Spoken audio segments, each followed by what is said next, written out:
welcome you.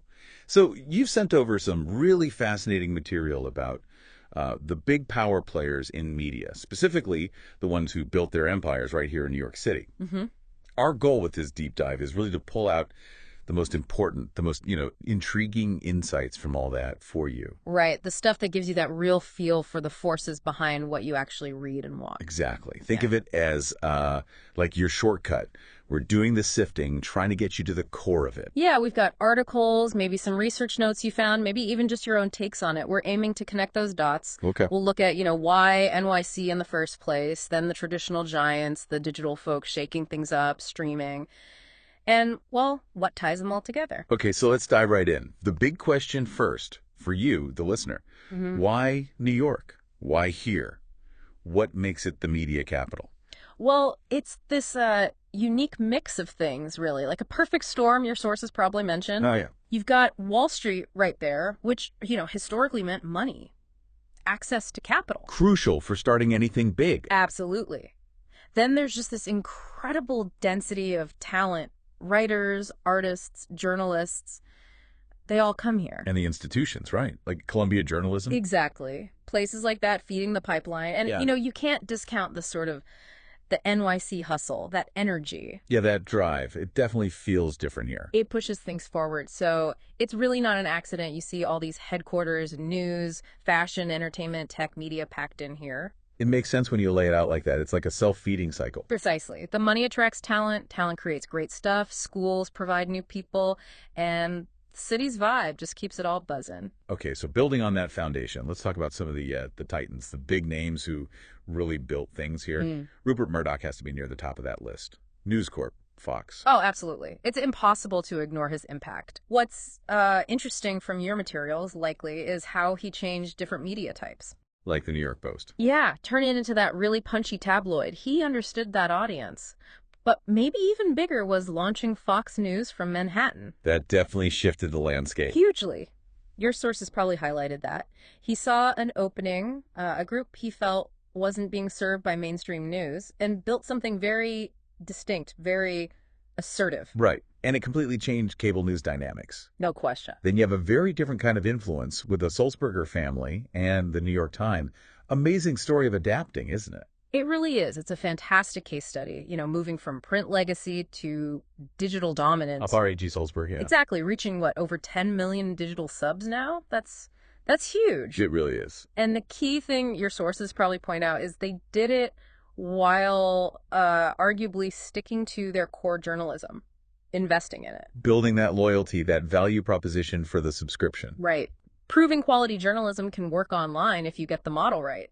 Okay. And Bob Iger at Disney.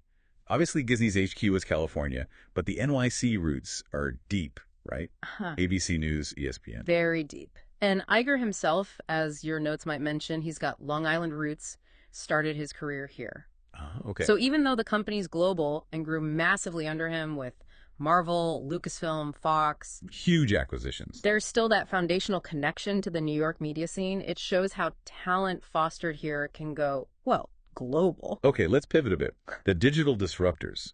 The next generation, also often based here. Jonah Peretti and BuzzFeed comes to mind immediately. Yeah, BuzzFeed's story is pretty wild. From a side project, basically, to this huge viral content machine right out of NYC. He really understood online sharing, didn't he? Almost intuitively. Seemed to like it. And remember, he was also co-founder of HuffPost earlier on, another big digital player. Right. And BuzzFeed News eventually winning a Pulitzer.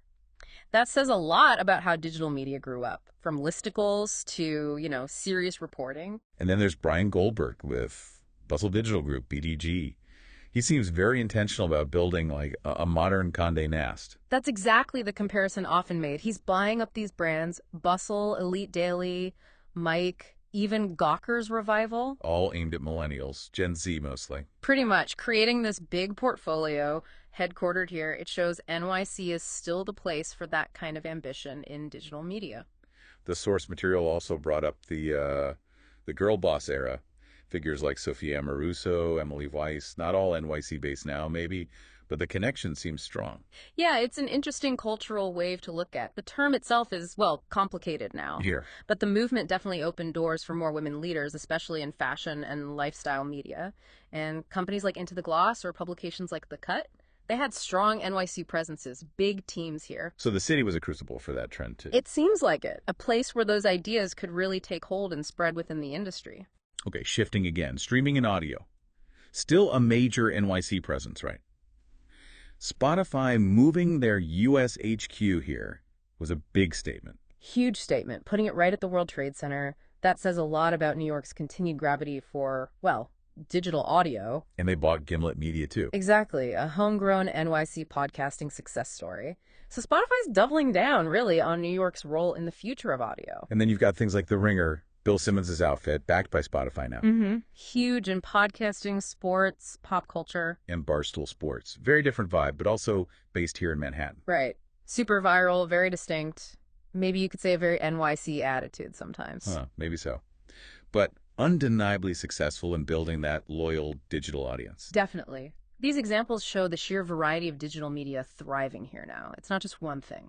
So as we look across all these figures, the Murdochs, the Sulzbergers, the Perettis, the streamers, are there common threads?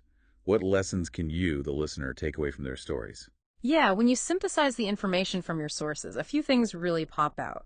First, it seems to be this mix of vision plus timing. Seeing where attention is going. Exactly. Anticipating the next wave before it fully crests. Then there's this deep connection. Content meets culture. How so? Well, whether it's Murdoch understanding a political mood, or Peretti getting viral culture, or Spotify seeing the podcast boom, they all tapped into something bigger happening in society. Okay, that makes sense. And adaptability seems absolutely key too, doesn't it? We talked about the times. Crucial. You have to evolve. Legacy players adapting, like the Sulzbergers, or new players just constantly trying new formats, new platforms. You can't stand still. And that New York hustle we mentioned earlier. I think it plays a real role. That relentless energy, the competitiveness, Yeah. it seems to forge these really driven leaders. And maybe the diversity of the city itself, the mix of ideas. Absolutely. Your sources probably touch on this. It's a melting pot, right? Different cultures, perspectives.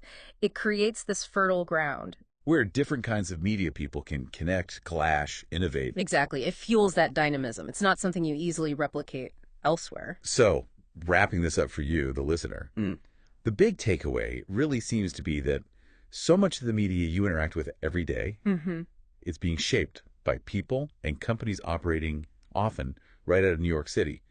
Their decisions, their vision. Yeah, from the news on your phone, the podcasts you listen to, the shows you stream, the reach is just immense.